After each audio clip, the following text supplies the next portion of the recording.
रास्ता को नहीं खुड़ी को हाणिला पुतुरा। रास्ता छाड़वाकू नहीं विवाद में पुतुरा आक्रमण रे खुड़ी गुरुतर।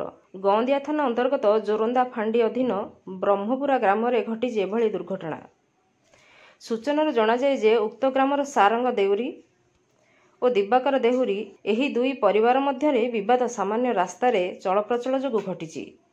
एही आक्रमण सारंगर पुओ सुशांत देहुरी बयस 40 वर्ष तार दादा दिवाकर को चलप्रचल पई रास्ता देवाकू अमंग हेबारु एही घटना को नहीं दुई परिवार मध्य विवाद थिला।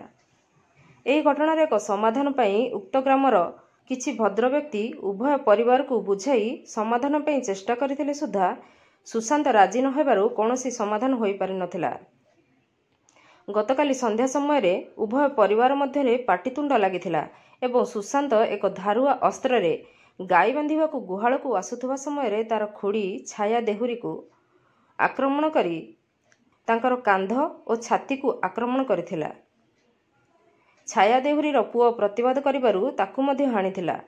तुरंत आहत को स्थानीय श्रीरामचंद्रपुर गोष्ठी स्वास्थ्य केन्द्र रे चिकित्सा करा जायथिला।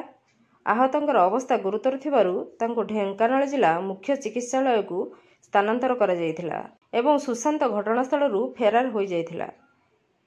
एने गौंदिया थाना द्वारस्थ होइचंती परिवार लोक। नायक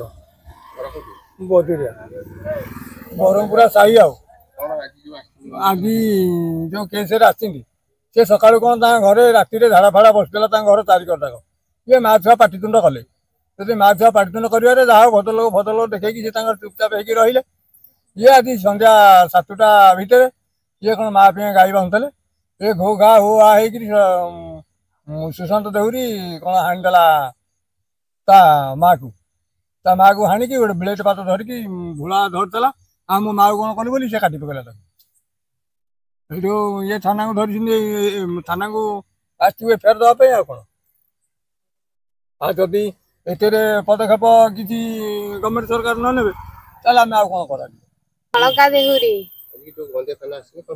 हणा गोटा है बोली आसिलु पाटितुंड है बोली बजुरिया बजुरिया है सकाल पाटितुंड है किसी कहलानी आउ पछरे बो को बाड़ेला बाड़े सारा पर भोला को मारिया को धाइला काहेटू ब्लेड पा धरी काटी गुडा देला बो मझिरे पसला बो को हानि देला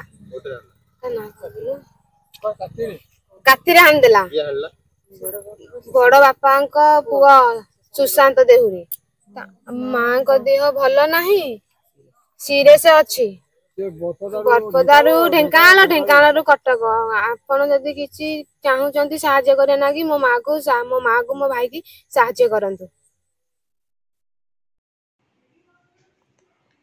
ढेंकानाल सौम्यरंजन महांती का रिपोर्ट नागराज न्यूज।